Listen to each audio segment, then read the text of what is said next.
حدیث نمبر 3951 سیدنا جابر بن عبداللہ رضی اللہ عنہما سے روایت ہے کہ نبی صلی اللہ علیہ وسلم نے زمین کرائے پر دینے سے منع فرمایا۔ حکم الحدیث صحیح۔ حدیث نمبر 3952 سیدنا جابر رضی اللہ عنہ نے بیان کیا رسول اللہ صلی اللہ علیہ وسلم نے مجھے مخابرہ، محاقلہ اور مزابنہ سے منع فرمایا۔ حکم الحدیث ما قبل کے ساتھ صحیح۔ حدیث نمبر 3953 سیدنا ابن عمر اور جابر رضی اللہ عنہم سے روایت ہے رسول اللہ صلی اللہ علیہ وسلم نے پھلوں کی بائی سے منع فرمایا حتیٰ کہ وہ پک جائے۔ آپ نے مخابرہ سے منع فرمایا اور زمین کو تہائی اور چوتھائی پیداوار کے بدلے کرائے پر دینے سے منع فرمایا۔ حکم الحدیث صحیح۔ حدیث نمبر 3954 سیدنا رافع بن خدیج رضی اللہ عنہ سے روایت ہے کہ رسول اللہ صلی اللہ علیہ وسلم نے رافع رضی اللہ عنہ سے کہا، کیا تم اپنے کھیتوں کو اجرت بٹائی پر دیتے ہو؟ میں نے عرض کیا، اللہ کے رسول جی ہاں، ہم اسے پانی کے نالیوں میں ہونے والی پیداوار اور کچھ وسق جو پر دیتے ہیں۔ رسول اللہ صلی اللہ علیہ وسلم نے فرمایا، ایسے نہ کرو، خود کاشت کرو یا اسے عاریتاً دو یا اسے خالی چھوڑ دو۔ حکم الحدیث صحیح۔ حدیث نمبر 3955 سیدنا رافع رضی اللہ عنہ نے بیان کیا، سیدنا زہیر بن رافع رضی اللہ عنہم ہمارے پاس آئے تو انہوں نے کہا، رسول اللہ صلی اللہ علیہ وسلم نے ہمیں ایک ایسے کام سے منع فرمایا ہے جو ہمارے لیے فائدہ مند تھا۔ میں نے کہا، وہ کیا ہے؟ انہوں نے کہا، رسول اللہ صلی اللہ علیہ وسلم کا حکم حق ہے۔ آپ نے مجھ سے دریافت کیا، تم اپنے کھیتوں کا معاملہ کس طرح کرتے ہو؟ میں نے عرض کیا، ہم اسے شرط پر دیتے ہیں کہ پانی کی نالیوں پر ہونے والی پیداوار اور کھجور کے یا جو کے چند وسق ہم لیں گے۔ آپ نے فرمایا، ایسے نہ کرو، اسے خود کاشت کرو یا اسے دوسروں سے کاشت کراؤ یا پھر ویسے ہی روک رکھو۔ حکم الحدیث صحیح۔ حدیث نمبر 3956 اسید بن رافع بن خدیج سے روایت ہے کہ سیدنا رافع رضی اللہ عنہ کے بھائی نے اپنی قوم سے کہا، رسول اللہ صلی اللہ علیہ وسلم نے آج ایک چیز سے منع فرمایا ہے جو کہ تمہارے لیے مفید تھی۔ آپ کا حکم سر آنکھوں پر اور وہ بہتر ہے۔ آپ نے زمین بٹائی پر دینے سے منع فرمایا ہے۔ حکم الحدیث صحیح الاسناد۔ حدیث نمبر 3957 سے عبد الرحمن بن ہرمز نے بیان کیا، میں نے اسید بن رافع بن خدیج انصاری رضی اللہ عنہ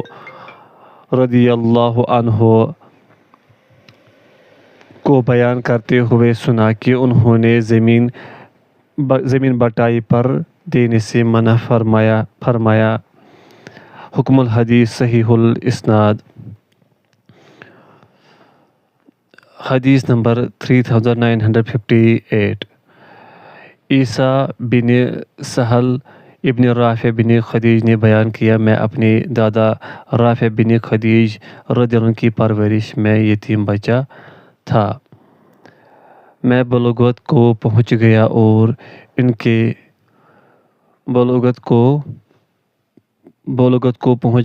ان کے ساتھ حج کیا تو میرا بھائی عمران بن سہل بن رافع بن خدیج آئے تو انہوں نے کہا، ابا جان، ہم نے اپنی فلاں زمین 200 درہم میں کرائے پر دے دی ہے۔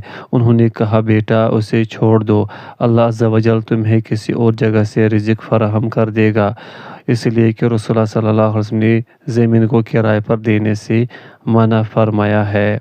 حکم الحدیث شاذ یعنی ضعیف۔ حدیث نمبر 3959 سیدنا زید بن ثابت رضی اللہ عنہ نے بیان کیا، اللہ رافع بن خدیج رضی اللہ عنہ کو بخشے، میں اللہ کی قسم ان سے زیادہ حدیث جانتا ہوں۔ 2 آدمی تھے، انہوں نے جھگڑا کیا تو رسول اللہ صلی اللہ علیہ وسلم نے فرمایا، اگر تمہاری یہی حالت ہے تو پھر زمین کرائے پر نہ دیا کرو۔ پس انہوں نے آپ کا صرف یہی فرمان سنا ہے، زمین کرائے پر نہ دو۔ ابو عبد الرحمن نے بیان کیا، مزارعت کی کتابت اس معاہدے پر کہ بیج اور خرچہ زمین کے مالک کے ذمے ہے اور مزارع کو اس کی پیداوار کا چوتھا حصہ ملے گا۔ یہ ایک تحریر ہے جسے فلاں بن فلاں بن فلاں نے حالت صحت میں لکھا اور فلاں بن فلاں کی بات چلنے اور اختیارات کے نافذ ہونے کے دوران لکھا ہے کہ تم نے اپنی ساری اراضی جو کہ فلاں جگہ فلاں شہر میں واقع ہے مزارعت کے لیے میرے حوالے کر دی۔ یہ وہ زمین ہے، اس نام سے معروف ہے، اس کا حدود اربع یہ ہے اور اس کی ایک حد کے ساتھ یہ ہے، دوسری کے ساتھ یہ ہے اور تیسری اور چوتھی کے ساتھ اور یہ ملحق ہے۔ تم نے اپنی ساری اراضی جس کا اس تحریر میں ذکر ہے میرے حوالے کر دی، اس کے تمام حقوق، اس کا آب پاشی کا سارا نظام مجھے دے دیا۔ وہ ایک صاف اراضی ہے، اس میں کوئی درخت ہے نہ کوئی زراعت کھیتی، اور یہ ایک مکمل سال کے لیے ہے۔ وہ مدت فلاں مہینے سے شروع ہو کر فلاں مہینے کے اختتام تک ہوگی۔ یہ کہ میں اس تحریر میں مذکورہ تمام رقبہ کاشت کروں گا جس کا اس میں ذکر ہے، اور یہ سال فلاں مہینے سے فلاں مہینے تک محدود ہوگا، اور میرا جو دل چاہے گا میں اس میں کاشت کروں گا، جیسے گندم، جو، تل، چاول، کپاس، باگات، لوبیا، چنے، دالیں، کھیرے، ککڑی، خربوزے، گاجر، شلجم، مولی، پیاز، لہسن، ساگ، مشکبو اور اس کے علاوہ ساری اناج سردیوں میں اور گرمیوں میں تیرے بیج کے ساتھ۔ یہ سارا تمہارے ذمہ ہوگا، مجھ پر نہیں ہوگا۔ میں یہ سارا کام اپنے ہاتھ سے سر انجام دوں گا اور اپنے معاون دوستوں اور مزدوروں سے بھی خدمت لوں گا۔ میں اپنے بیل اور آلات استعمال میں لاؤں گا، میں اس میں زراعت کروں گا اور اسے آباد کروں گا اور اس کی پیداوار اور بہتری کے لیے کام کروں گا۔ میں زمین میں گوڑی کروں گا، جڑی بوٹیاں تلف کروں گا، آب پاشی کروں گا اور جہاں کھاد کی ضرورت ہوگی کھاد بھی ڈالوں گا۔ اس کی نالیاں اور نہریں کھودوں گا، اس کے پھل توڑوں گا، فصل کاٹوں گا اور جسے اڑا کر صاف کرنا ہوگا اسے اڑا کر صاف کروں گا، اور اس تمام عمل پر سارا خرچ تمہارا ہوگا، اور میں اپنے ہاتھ سے اور اپنے معاونین کے ذریعے اس میں کام کروں گا۔ محنت کے ساتھ تمہاری کوئی تعلق نہیں ہوگا۔ اور اس تحریر میں مذکورہ مدت میں اللہ عز و جل جو بھی پیداوار دے گا اس ساری پیداوار میں سے 3/4 تمہیں ملے گا، کیونکہ زمین تمہاری ہے، پانی، بیج اور دیگر خرچ سارے تمہارے ہیں، اور اس سارے میں سے جو 1/4 بچے گا وہ میری محنت کا صلہ مجھے ملے گا، اور تم نے اس کتاب میں مذکورہ محدود زمین میرے حوالے کر دی، اس کے سارے حقوق و مراعات مجھے دے دے، اور میں نے فلاں دن فلاں مہینے اور فلاں سال سے یہ زمین اپنے قبضے میں لے لی۔ بس یہ ساری چیزیں میرے ہاتھ میں آ گئی، لیکن میں ان میں سے کسی بھی چیز کا مالک نہیں، نہ میرا دعویٰ ہے نہ مطالبہ۔ بس اس تحریر میں مذکور مدت کے لیے میں نے اس زمین پر کاشتکاری کرنی ہے، بس جب یہ مدت ختم ہو جائے گی تو یہ ساری چیزیں تجھے واپس کر دی جائے گی، اور اس مدت کے بعد تجھے اختیار ہوگا کہ تم مجھے وہاں سے نکال باہر کرو، اور تم وہاں سے مجھے اور ہر اس کو جو میری وجہ سے وہاں تھا وہاں سے نکال باہر کرو۔ پس فلاں و فلاں نے اقرار کیا اور اس تحریر کی 2 نقلیں تیار کی گئی۔ حکم الحدیث ضعیف۔ باب نمبر 3 مزارعت کی تحریر میں الفاظ کے اختلاف کا بیان۔ حدیث نمبر 3960۔ ابن عون نے بیان کیا، محمد کہا کرتے تھے، وہ زمین میرے ہاں مال مضاربت کے مانند ہے، پس جو مال مضاربت میں درست ہے وہی زمین کی مضاربت میں درست ہے، جو مال مضاربت میں درست نہیں وہی زمین میں بھی درست نہیں، اور وہ اس میں کوئی مذائقہ نہیں سمجھتے تھے کہ وہ اپنی ساری زمین کاشتکار کے حوالے کر دے کہ وہ خود، اس کی اولاد، اس کے معاون معاونین اور اس کے بیل وغیرہ اس میں کام کریں گے، وہ اس میں کچھ بھی خرچہ نہیں کرے گا اور سارا خرچہ زمین کے مالک کی طرف سے ہوگا۔ حکم الحدیث صحیح الاسناد مقطوع۔ حدیث نمبر 3961 سیدنا ابن عمر رضی اللہ عنہما سے روایت ہے کہ نبی صلی اللہ علیہ وسلم نے خیبر کے نخلستان اور اس کی زمین خیبر کے یہودیوں کے حوالے کر دی کہ وہ اپنے اموال میں سے اس پر خرچ کریں گے اور اس کی پیداوار کا نصف رسول اللہ صلی اللہ علیہ وسلم کو وصول کریں گے۔ حکم الحدیث صحیح۔ حدیث نمبر 3962 سیدنا ابن عمر رضی اللہ عنہما سے روایت ہے کہ نبی صلی اللہ علیہ وسلم نے خیبر کے نخلستان اور اس کی زمین خیبر کے یہودیوں کو اس شرط پر دے دی کہ وہ اپنے اموال میں اس پر خرچ کریں گے اور اس کی نصف فل پیداوار رسول اللہ صلی اللہ علیہ وسلم وصول کریں گے۔ حکم الحدیث صحیح۔ حدیث نمبر 3963 نافع سے روایت ہے کہ سیدنا ابن عمر رضی اللہ عنہما فرمایا کرتے تھے، رسول اللہ صلی اللہ علیہ وسلم کے دور میں زمین کرائے پر دی جاتی تھی، شرط یہ ہوتی تھی کہ پانی والی نالیوں پر اگنے والی پیداوار اور کچھ گھاس زمین کا مالک لے گا، معلوم نہیں اس کی مقدار کتنی ہوگی۔ حکم الحدیث صحیح الاسناد۔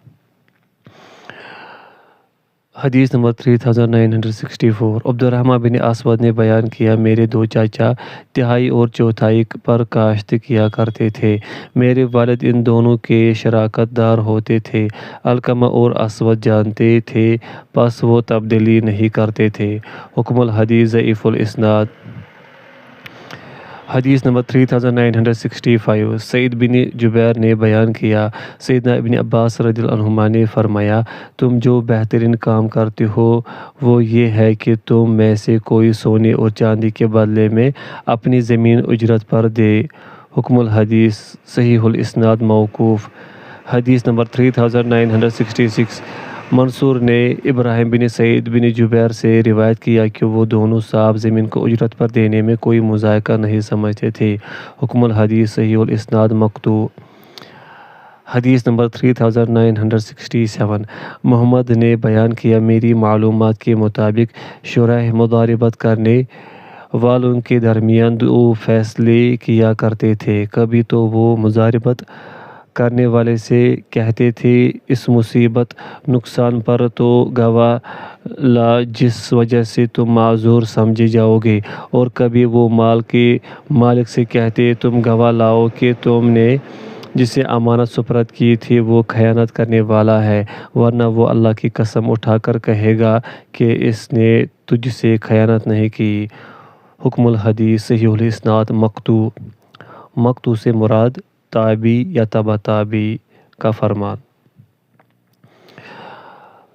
حدیث نمبر 3968 سعید بن مسیب نے بیان کیا، صاف رقبے کو سونے اور چاندی کے بعوض اجرت پر دینے میں کوئی حرج نہیں، اور انہوں نے کہا، جب ایک آدمی دوسرے آدمی کو مال مضاربت پر دے اور وہ اسے تحریری شکل میں لانا چاہے تو وہ یوں تحریر کرے۔ باب نمبر 4 تین افراد کے درمیان شرکت عنان۔ یہ وہ تحریر ہے جس میں فلاں فلاں اور فلاں تین اشخاص نے اپنے ہوش و حواس کی درستی اور اپنے اختیار سے شراکت کی ہے، ان کے درمیان شرکت عنان ہے، شرکت مضاربت نہیں۔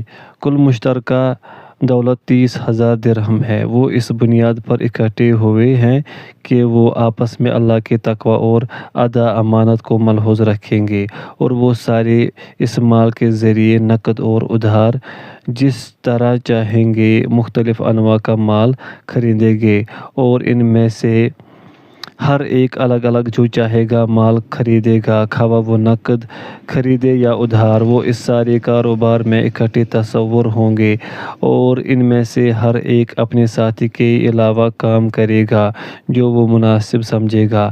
اس میں ان میں سے ہر ایک کے لیے جائز ہے کہ وہ جو معاملہ کرے وہ اس پر اور اس کے دونوں ساتھیوں پر نافذ العمل ہوگا، خواہ وہ مل کر کوئی معاملہ کرے یا الگ الگ۔ پس ان میں سے جو ایک پر لازم ہوگا وہ باقی دو پر بھی لازم ہوگا، خواہ وہ قلیل ہو یا کثیر، وہ ان سب پر واجب ہوگا۔ اللہ ان کے اصل سرمایہ پر انہیں جو نفع دے گا وہ سرمایہ جو کہ اس تحریر میں مذکور ہے تو وہ نفع ان تینوں کے درمیان تقسیم ہوگا، اور اس میں جو نقصان ہوگا وہ ان تینوں میں ان کے اصل سرمایہ کی نسبت سے تقسیم ہوگا۔ پس اس تحریر کے ایک جیسے 3 نسخے تیار کیے جائیں گے اور ہر ایک کو الگ الگ کاپی نقل فراہم کی جائے گی۔ اس پر فلاں فلاں اور فلاں کا اقرار ہے۔ نمبر 5، 4 اشخاص کے درمیان شرکت مفاوضہ اس طرح کے جو اسے جائز قرار دیتا ہے۔ اللہ تبارک و تعالیٰ نے فرمایا، اے ایمان والو، معاہدات کو پورا کرو۔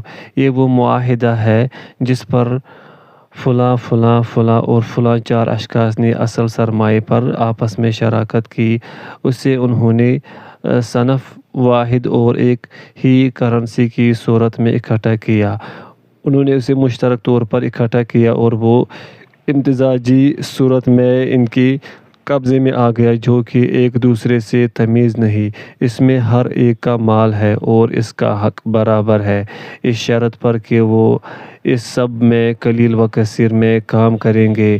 وہ سب بیع و تجارت میں، خرید و فروخت میں، نقد اور ادھار میں کام کریں گے، تمام معاملات میں، اور ان تمام امور میں جسے لوگ آپس میں کرتے ہیں وہ اجتماعی طور پر کریں یا انفرادی طور پر، جو بھی ان کی سمجھ میں آئے وہ اس شخص پر انفرادی طور پر، اور ان سب پر نافذ العمل ہوگا، اور یہ کہ جو لازم ہوگا وہ اس تحریر میں مذکورہ شراکت داروں سب پر لازم ہوگا، خواہ وہ حق منافع ہو یا قرض، اور اللہ انہیں جو نفع دے گا وہ ان تمام شراکت داروں میں برابر برابر تقسیم ہوگا، اور جو نقصان ہوگا وہ بھی ان میں برابر برابر تقسیم ہوگا، اور ان چاروں افراد میں سے ہر ایک نے دوسرے کو اپنے ساتھیوں میں سے جس کے نام اس تحریر میں ہیں اپنا وکیل مقرر کیا، ہر ایک حق کے مطالبے کے لیے اور خصومت کے لیے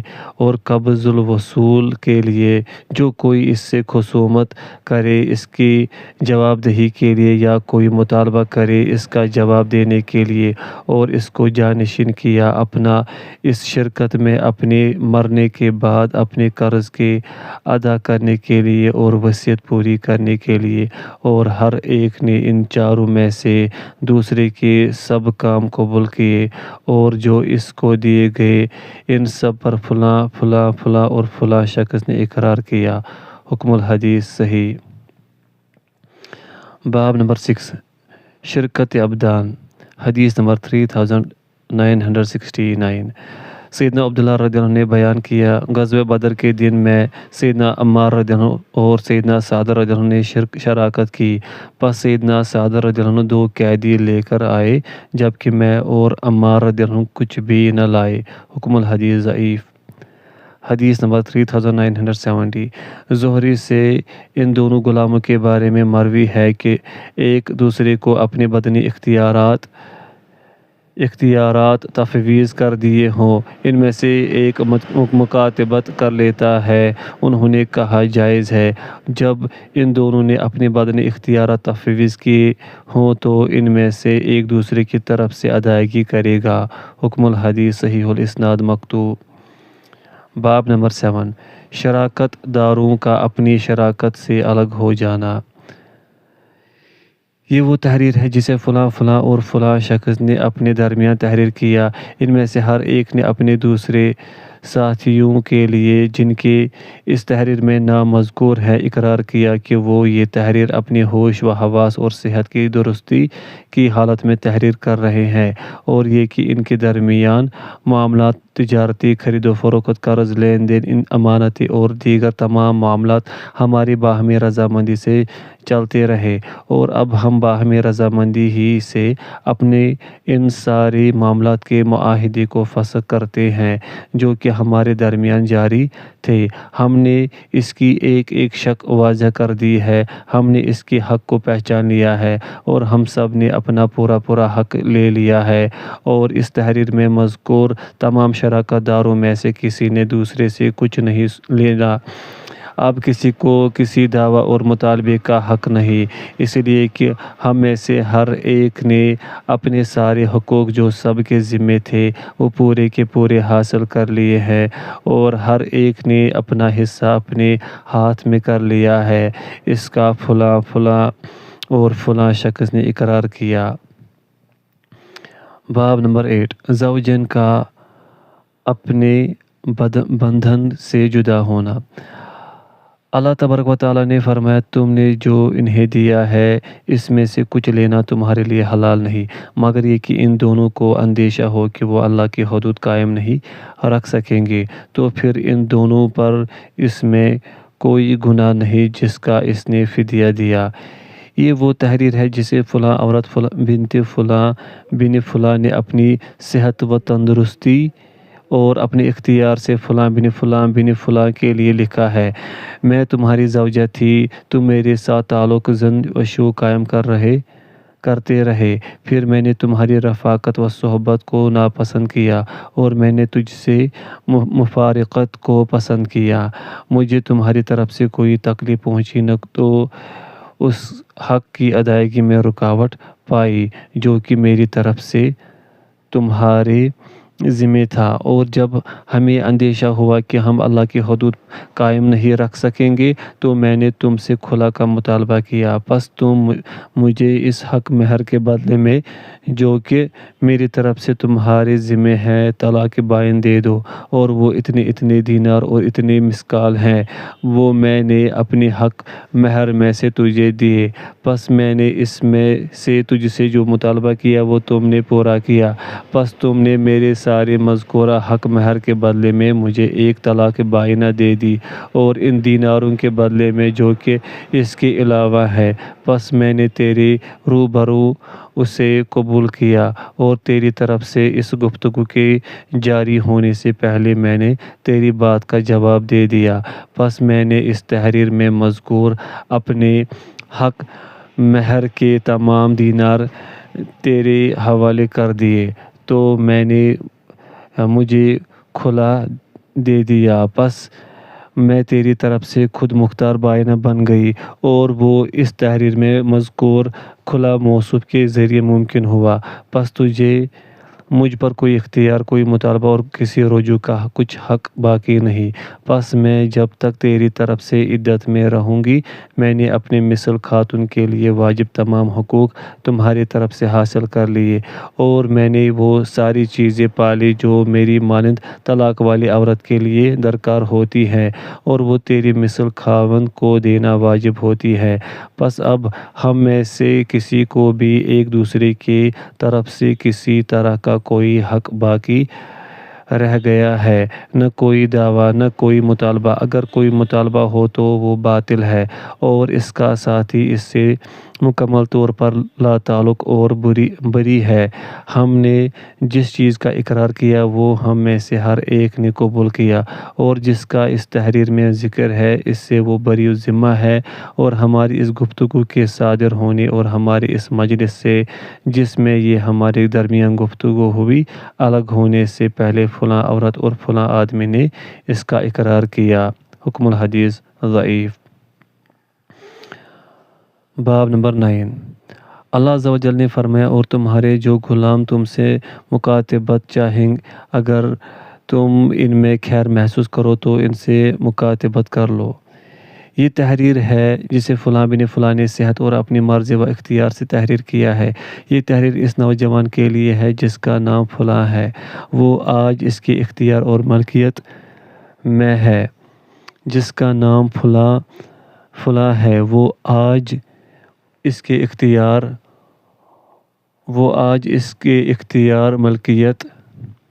ملکیت میں ہے۔ میں نے تجھ سے 3000 درہموں پر مکاتبت کی جس کی ادائیگی لگاتار 6 سال میں ہوگی، اور اس کا آغاز فلاں سال کے فلاں مہینے میں ہوگا، یہ کہ تم اس تحریر میں مذکورہ سال مجھے مذکورہ قسطوں میں ادا کرو گے، اس کے بدلے میں تم آزاد ہوگے، تم کو آزاد لوگوں جیسے حقوق حاصل ہوں گے اور ویسے ہی فرائض ہوں گے، اور اگر تم نے اس مدت میں کوئی خلل اندازی کی تو مکاتبت باطل ہو جائے گی، تم غلام بن جاؤ گے اور تمہارے لیے کوئی مکاتبت نہیں ہوگی۔ پس میں نے اس تحریر میں مذکورہ شرائط کی روشنی میں اس مجلس میں تمہاری مکاتبت قبول کی، فلاں اور فلاں نے اس کا اقرار کیا۔ باب نمبر 10 غلام کی آزادی کو مالک کی موت کے ساتھ معلق کرنا تدبیر کہلاتا ہے۔ یہ وہ تحریر ہے جسے فلاں بن فلاں بن فلاں نے اپنے غلام کے لیے تحریر کیا، جو کہ سیکل گرنان بائی اور باورچی ہے، جس کا نام فلاں ہے، وہ اس وقت اس کے ملک و قبضے میں ہے۔ میں نے تجھے اللہ عز و جل کی رضا کے لیے مدبر کیا اور اسی ثواب کی امید ہے، پس تم میری موت کے بعد آزاد ہو جاؤ گے۔ میری وفات کے بعد کسی کو تجھ پر کوئی اختیار نہیں سوائے ولا کے، پس وہ میرے لیے ہے اور میرے بعد میری اولاد کے لیے ہے۔ اس تحریر میں جو کچھ ہے اس کا فلاں بن فلاں نے صحت و رضامندی کے ساتھ اقرار کیا۔ اس کے بعد کی یہ ساری تحریر ان حاضرین کی موجودگی میں اسے پڑھ کر سنائی گئی جن کا نام اس تحریر میں ہے۔ پس اس نے ان کے سامنے اقرار کیا کہ اس نے اسے سنا ہے، سمجھ لیا ہے اور اسے جان لیا ہے، اور میں اس پر اللہ کو گواہ بناتا ہوں اور اللہ گواہی کے لیے کافی ہے۔ پھر ان حاضرین کی موجودگی میں فلاں سیکل گر باورچی نے اپنی صحت و عقل کی بہترین حالت میں اس تحریر کا اقرار کیا کہ یہ جو کچھ ہے حق ہے۔ حکم الحدیث صحیح۔ باب نمبر 11 یہ تحریر ہے جسے فلاں بن فلاں نے اپنی خواہش اور اپنی مرضی سے صحت و ہوش و حواس کی درستی میں تحریر کیا۔ یہ فلاں مہینے اور فلاں سال میں ہے اور اس رومی غلام کے لیے ہے جس کا فلاں نام ہے، اور وہ آج میری ملکیت اور قبضے میں ہے۔ میں نے اللہ عز و جل کے تقرب اور اس کا عظیم ثواب حاصل کرنے کے لیے تجھے آزاد کیا اور مکمل طور پر آزاد کیا، اس میں کوئی استثناء ہے نہ واپسی۔ تم اللہ کی رضا اور دار آخرت کے لیے آزاد ہو، میرے لیے اور کسی اور کے لیے ولا کے علاوہ تجھ پر کوئی اختیار نہیں، بے شک وہ ولا کا حق میرے لیے ہے اور میرے بعد میری اولاد کے لیے ہے۔ کتاب المحاربہ جنگ کے متعلق احادیث مبارکہ۔ باب نمبر 1 حرمت خون قتل کی ممانعت۔ حدیث نمبر 3971 سیدنا انس بن مالک رضی اللہ عنہ نے نبی صلی اللہ علیہ وسلم سے روایت کیا، آپ صلی اللہ علیہ وسلم نے فرمایا، مجھے مشرکوں سے قتال کرنے کا حکم دیا گیا ہے حتیٰ کہ وہ گواہی دیں کہ اللہ کے سوا کوئی معبود نہیں اور یہ کہ محمد صلی اللہ علیہ وسلم اس کے بندے اور اس کے رسول ہیں۔ جب وہ یہ گواہی دے کہ اللہ کے سوا کوئی معبود نہیں اور یہ کہ محمد صلی اللہ علیہ وسلم اس کے بندے اور اس کے رسول ہیں، ہماری نماز پڑھے، ہمارے قبلے کو قبلہ جانے، ہمارا ذبیحہ کھائے، تو ان کے خون اور ان کے اموال ہم پر حرام ہو گئے سوائے اس کے حق کے۔ حکم الحدیث صحیح۔ حدیث نمبر 3972 سیدنا انس بن مالک رضی اللہ عنہ سے روایت ہے کہ رسول اللہ صلی اللہ علیہ وسلم نے فرمایا، مجھے حکم دیا گیا ہے کہ میں لوگوں سے قتال کرتا رہوں حتیٰ کہ وہ گواہی دے کہ اللہ کے سوا کوئی معبود نہیں اور یہ کہ محمد صلی اللہ علیہ وسلم اللہ کے رسول ہیں۔ پس جب وہ یہ گواہی دے کہ اللہ کے سوا کوئی معبود نہیں اور یہ کہ محمد صلی اللہ علیہ وسلم اللہ کے رسول ہیں، ہمارے قبلے کو قبلہ جانے، ہمارا ذبیحہ کھائے اور ہماری سی نماز پڑھے، تو ان کے خون اور ان کے اموال اس کے حق کے سوا ہم پر حرام ہو گئے۔ جس طرح دیگر مسلمانوں کے حقوق و فرائض ہیں، اسی طرح ان کے حقوق و فرائض ہوں گے۔ حکم الحدیث صحیح۔ حدیث نمبر 3973 حمید نے بیان کیا میمون بن سیاح نے سیدنا انس بن مالک رضی اللہ عنہ سے دریافت کیا تو کہا ابو حمزہ کون سی چیز مسلمان کے خون اور اس کے مال کو حرام ٹھہراتی ہے؟ انہوں نے فرمایا جو شخص یہ گواہی دے کہ اللہ کے سوا کوئی معبود نہیں اور یہ کہ محمد صلی اللہ علیہ وسلم اللہ کے رسول ہیں، ہمارے قبلے کو قبلہ سمجھے، ہماری سی نماز پڑھے اور ہمارا ذبیحہ کھائے تو وہ مسلمان ہے، اسے دیگر مسلمانوں کے سے حقوق ملیں گے اور اس پر دیگر مسلمانوں کے سے فرائض عائد ہوں گے۔ حکم الحدیث صحیح۔ حدیث نمبر 3974 سیدنا انس بن مالک رضی اللہ عنہ نے بیان کیا جب رسول اللہ صلی اللہ علیہ وسلم نے وفات پائی تو کچھ عرب ارتداد کا شکار ہو گئے۔ سیدنا عمر رضی اللہ عنہ نے فرمایا ابو بکر آپ عربوں سے کس طرح قتال کریں گے؟ تو سیدنا ابو بکر رضی اللہ عنہ نے فرمایا رسول اللہ صلی اللہ علیہ وسلم نے فرمایا تھا مجھے حکم دیا گیا کہ میں لوگوں سے قتال کرتا رہوں حتیٰ کہ وہ گواہی دے کہ اللہ کے سوا کوئی معبود نہیں اور یہ کہ میں اللہ کا رسول ہوں، وہ نماز قائم کرے اور زکوٰۃ ادا کرے۔ اللہ کی قسم اگر انہوں نے بکری کا وہ بچہ جسے وہ رسول اللہ صلی اللہ علیہ وسلم کو زکوٰۃ کی حد میں دیا کرتے تھے مجھے وہ بچہ دینے سے انکار کر دیا تو میں اسے پر ان سے قتال کروں گا۔ سیدنا عمر رضی اللہ عنہ نے فرمایا جب میں نے سیدنا ابو بکر کی رائے دیکھی کہ انہیں شرع صدر کر دیا گیا ہے تو میں نے جان لیا کہ وہی حق ہے۔ حکم الحدیث حسن صحیح۔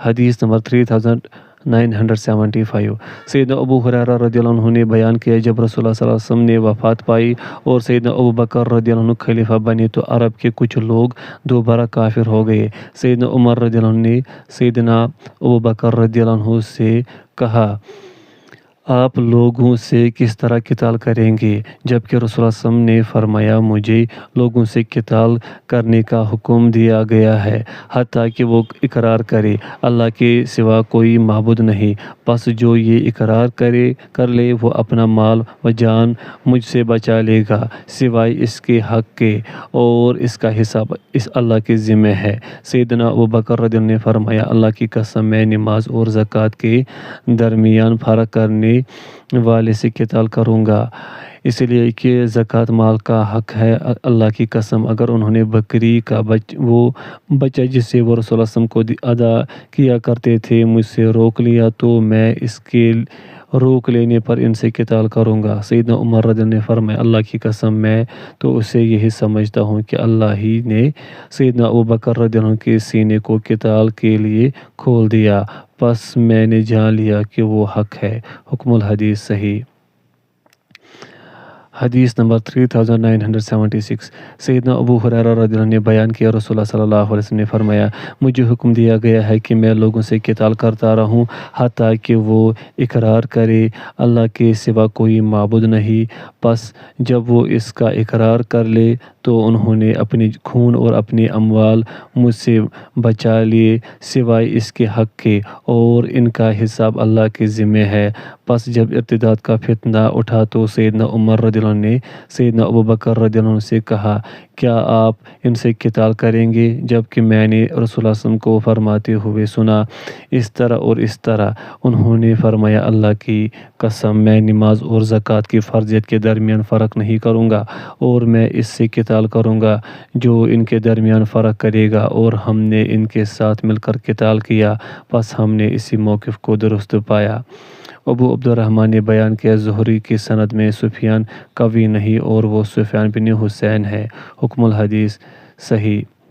حدیث نمبر 3977 سیدنا ابو ہریرہ رضی اللہ عنہ نے بیان کیا رسول اللہ صلی اللہ علیہ وسلم نے فرمایا مجھے حکم دیا گیا ہے کہ میں لوگوں سے قتال کروں حتیٰ کہ وہ اقرار کرے کہ اللہ کے سوا کوئی معبود نہیں، پس جس نے لا الہ الا اللہ کا اقرار کر لیا اس نے اپنا مال و جان مجھ سے بچا لیا سوائے اس کے حق کے اور اس کا حساب اللہ عز و جل کے ذمہ ہے۔ حکم الحدیث صحیح متواتر۔ حدیث نمبر 3978 سیدنا ابو بکر رضی اللہ عنہ نے فرمایا جس نے نماز اور زکوٰۃ میں فرق کیا میں اسے قتال کروں گا، اس لیے کہ زکوٰۃ مال کا حق ہے۔ اللہ کی قسم اگر انہوں نے بکری کا وہ بچہ جسے وہ رسول اللہ صلی اللہ علیہ وسلم کو ادا کیا کرتے تھے مجھے ادا نہ کیا تو میں اس کے ادا نہ کرنے پر ان سے قتال کروں گا۔ سیدنا عمر رضی اللہ عنہ نے فرمایا اللہ کی قسم میں تو یہی سمجھتا ہوں کہ اللہ ہی نے سیدنا ابو بکر رضی اللہ عنہ کے سینے کو قتال کے لیے کھول دیا، پس میں نے جان لیا کہ وہی حق ہے۔ حکم الحدیث صحیح۔ حدیث نمبر 3979۔ سیدنا ابو ہریرہ رضی اللہ عنہ نے بیان کیا کہ رسول اللہ صلی اللہ علیہ وسلم نے فرمایا مجھے حکم دیا گیا ہے کہ میں لوگوں سے قتال کروں حتیٰ کہ وہ اقرار کرے کہ اللہ کے سوا کوئی معبود نہیں، پس جس نے اس کا اقرار کر لیا تو اس نے اپنی جان اور اپنا مال مجھ سے بچا لیا سوائے اس کے حق کے، اور اس کا حساب اللہ کے ذمہ ہے۔ ولید بن مسلم نے اس کی مخالفت کی۔ حکم الحدیث صحیح۔ حدیث نمبر 3980۔ سیدنا ابو ہریرہ رضی اللہ عنہ نے بیان کیا پس سیدنا ابو بکر رضی اللہ عنہ نے ان کے قتال کے لیے منصوبہ بندی کی تو سیدنا عمر رضی اللہ عنہ نے فرمایا ابو بکر رضی اللہ عنہ آپ کس طرح لوگوں سے قتال کریں گے؟ جبکہ رسول اللہ صلی اللہ علیہ وسلم نے تو فرمایا ہے مجھے حکم دیا گیا ہے کہ میں لوگوں سے قتال کروں حتیٰ کہ وہ لا الہ الا اللہ کا اقرار کر لے، پس جب وہ اس کا اقرار کر لیں گے تو وہ اپنا جان و مال مجھ سے بچا لیں گے سوائے اس کے حق کے۔ سیدنا ابو بکر رضی اللہ عنہ نے فرمایا میں اس سے قتال کروں گا جو نماز اور زکوٰۃ میں فرق کرے گا۔ اللہ کی قسم اگر انہوں نے بکری کا وہ بچہ جسے وہ رسول اللہ صلی اللہ علیہ وسلم کو ادا کرتے تھے مجھے نہ دیا تو میں اس کے نہ دیے جانے پر ان سے قتال کروں گا۔ سیدنا عمر رضی اللہ عنہ نے فرمایا اللہ کی قسم میں تو یہی سمجھتا ہوں کہ اللہ ہی نے سیدنا ابو بکر رضی اللہ عنہ کے سینے کو ان سے قتال کے لیے کھول دیا ہے، پس میں نے جان لیا کہ وہی حق ہے۔ حکم الحدیث صحیح۔ حدیث نمبر 3981۔ سیدنا ابو ہریرہ رضی اللہ عنہ نے بیان کیا رسول اللہ صلی اللہ علیہ وسلم فرمایا مجھے حکم دیا گیا ہے کہ میں لوگوں سے قتال کروں حتیٰ کہ وہ اقرار کرے اللہ کے سوا کوئی معبود نہیں، پس جب وہ اس کا اقرار کر لے تو انہوں نے اس کے حق کے علاوہ اپنی جانیں اور اپنا خون مجھ سے بچا لیا اور ان کا حساب اللہ عز و جل کے ذمہ ہے۔ حکم الحدیث صحیح۔ حدیث نمبر 3982۔ سیدنا ابو ہریرہ رضی اللہ عنہ نے بیان کیا رسول اللہ صلی اللہ علیہ وسلم نے فرمایا مجھے حکم دیا گیا ہے کہ میں لوگوں سے قتال کروں حتیٰ کہ وہ اس کا اقرار کرے کہ اللہ کے سوا کوئی معبود نہیں، پس جب وہ اس کا اقرار کر لے تو انہوں نے اس کے حق کے سوا اپنا خون اور اپنے اموال مجھ سے بچا لیے اور ان کے حساب اللہ کے ذمہ ہے۔ حکم الحدیث صحیح۔ حدیث نمبر 3983۔ سیدنا ابو ہریرہ رضی اللہ عنہ نے رسول اللہ صلی اللہ علیہ وسلم سے روایت کیا آپ صلی اللہ علیہ وسلم نے فرمایا ہم لوگوں سے قتال کرتے رہیں گے حتیٰ کہ وہ اقرار کر لے لا الہ الا اللہ، پس جب وہ لا الہ الا اللہ کا اقرار کر لے تو پھر ان کی جانیں اور ان کے اموال ہم پر حرام ہوں گے سوائے اس کے حق کے، اور ان کا حساب اللہ کے ذمہ ہے۔ حکم الحدیث حسن صحیح۔ حدیث نمبر 3984۔ سیدنا نعمان بن بشیر رضی اللہ عنہما نے بیان کیا ہم نبی صلی اللہ علیہ وسلم کے ساتھ تھے، پس ایک آدمی آیا تو اس نے آپ کے کان میں کوئی بات کی تو آپ صلی اللہ علیہ وسلم نے فرمایا اسے قتل کر دو، پھر فرمایا کیا وہ گواہی دیتا ہوئے کہ اللہ دیتا ہے کہ اللہ کے سوا کوئی معبود نہیں؟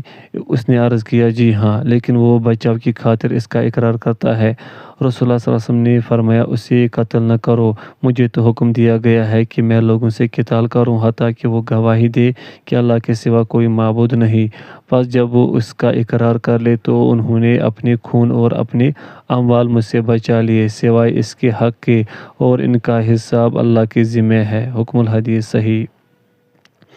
حدیث نمبر 3985۔ نعمان بن سالم نے ایک آدمی سے روایت کیا کہ اس نے اسے بیان کیا کہ رسول اللہ صلی اللہ علیہ وسلم ہمارے ہاں تشریف لائے جبکہ ہم مدینہ کی مسجد میں ایک کعبے میں تھے، اور آپ صلی اللہ علیہ وسلم نے وہاں فرمایا مجھے وحی کی گئی ہے کہ میں لوگوں سے قتال کروں حتیٰ کہ وہ اقرار کرے کہ اللہ کے سوا کوئی معبود نہیں۔ حکم الحدیث صحیح۔ حدیث نمبر 986 سیدنا اوس رضی اللہ عنہ بیان کرتے ہیں رسول اللہ صلی اللہ علیہ وسلم ہمارے ہاں تشریف لائے جبکہ ہم ایک کو بے خیمے میں تھے۔ حکم الحدیث صحیح۔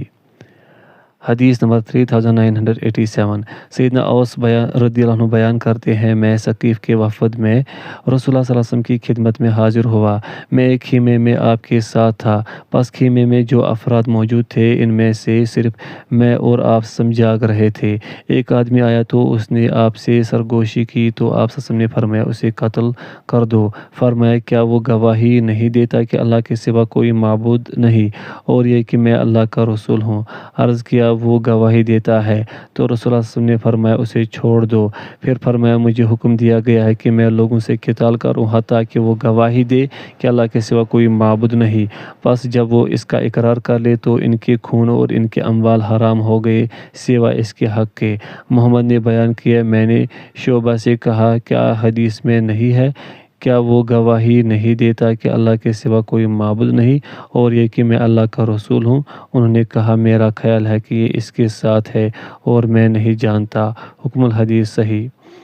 حدیث نمبر 3988 سیدنا اوس رضی اللہ عنہ نے بیان کیا رسول اللہ صلی اللہ علیہ وسلم نے فرمایا مجھے حکم دیا گیا ہے کہ میں لوگوں سے قتال کروں حتیٰ کہ وہ گواہی دے کہ اللہ کے سوا کوئی معبود نہیں، پھر ان کی جانیں اور ان کے اموال حرام ہو جائیں گے سوائے اس کے حق کے۔ حکم الحدیث صحیح۔ حدیث نمبر 3989 سیدنا معاویہ رضی اللہ عنہ نے بیان کرتے ہیں میں نے رسول اللہ صلی اللہ علیہ وسلم کو فرماتے ہوئے سنا ہر گناہ کے متعلق امید ہے کہ اللہ اسے بخش دے گا سوائے آدمی جو کسی مومن کو عمدن قتل کرے یا وہ آدمی جو کفر کی حالت میں فوت ہو جائے۔ حکم الحدیث صحیح۔ حدیث نمبر 3990 سیدنا عبداللہ رضی اللہ عنہ نے نبی صلی اللہ علیہ وسلم سے روایت کیا آپ صلی اللہ علیہ وسلم نے فرمایا جس شخص کو ناحق قتل کیا جاتا ہے تو اس کے قتل کے گناہ کا ایک حصہ آدم علیہ السلام کے پہلے بیٹے قابیل پر بھی ہوتا ہے، وہ اس لیے کہ وہ پہلا شخص ہے جس نے قتل کو رائج کیا۔ حکم الحدیث صحیح۔ باب نمبر 2 خون کی عظمت۔ حدیث نمبر 3991 سیدنا عبداللہ بن عمر بن عاص رضی اللہ عنہ نے بیان کیا رسول اللہ صلی اللہ علیہ وسلم نے فرمایا اس ذات کی قسم جس کے ہاتھ میں میری جان ہے کسی مومن کو قتل کرنا اللہ کے ہاں ساری دنیا ختم ہو جانے سے بھی زیادہ سنگین ہے۔ ابو عبد الرحمن نے بیان کیا ابراہیم بن مہاجر قوی نہیں۔ حکم الحدیث صحیح۔ حدیث نمبر 3992 سیدنا عبداللہ بن عمر رضی اللہ عنہ نے نبی صلی اللہ علیہ وسلم سے روایت کیا آپ صلی اللہ علیہ وسلم نے فرمایا پوری دنیا ختم ہو جانا اللہ کے نزدیک کسی مسلمان شخص کے قتل ہو جانے سے زیادہ حقیر ہے۔ حکم الحدیث صحیح۔ حدیث نمبر 3993 سیدنا عبداللہ بن عمر رضی اللہ عنہ نے بیان کیا مومن کا قتل اللہ کے ہاں زوال دنیا سے زیادہ اہمیت کا حامل ہے۔ حکم الحدیث صحیح موقوف۔ حدیث نمبر 3994 سیدنا عبداللہ بن عمر رضی اللہ عنہ نے بیان کیا قتل مومن اللہ کے ہاں زوال دنیا سے زیادہ اہم ہے۔ حکم الحدیث صحیح موقوف۔ حدیث نمبر 3995 سیدنا بریدہ رضی اللہ عنہ نے بیان کیا رسول اللہ صلی اللہ علیہ وسلم نے فرمایا قتل مومن اللہ کے ہاں زوال دنیا سے بھی زیادہ اہم ہے۔ حکم الحدیث حسن صحیح۔ حدیث نمبر 3996 سیدنا عبداللہ رضی اللہ عنہ نے بیان کیا رسول اللہ صلی اللہ علیہ وسلم نے فرمایا بندے سے سب سے پہلے نماز کا حساب لیا جائے گا اور لوگوں کے درمیان سب سے پہلے خون قتل کا فیصلہ کیا جائے گا۔ حکم الحدیث صحیح۔ حدیث نمبر 3997 سیدنا عبداللہ رضی اللہ عنہ سے روایت ہے کہ رسول اللہ صلی اللہ علیہ وسلم نے فرمایا لوگوں کے درمیان سب سے پہلے خون کے بارے میں فیصلہ کیا جائے گا۔ حکم الحدیث صحیح۔ حدیث نمبر 3998 سیدنا عبداللہ رضی اللہ عنہ نے بیان کیا قیامت کے دن لوگوں کے درمیان سب سے پہلے خون قتل کے بارے میں فیصلہ کیا جائے گا۔ حکم الحدیث صحیح موقوف۔ حدیث نمبر 3999 سیدنا عبداللہ رضی اللہ عنہ نے بیان کیا قیامت کے دن لوگوں کے درمیان سب سے پہلے خون کے بارے میں فیصلہ کیا جائے گا۔ حکم الحدیث صحیح موقوف۔ حدیث نمبر 4000۔ سیدنا عمر بن شرحبیل رضی اللہ عنہ نے بیان کیا، رسول اللہ صلی اللہ علیہ وسلم نے فرمایا، لوگوں کے درمیان قیامت کے دن سب سے پہلے خون کے بارے میں فیصلہ کیا جائے گا۔ حکم الحدیث ما قبل کے ساتھ صحیح۔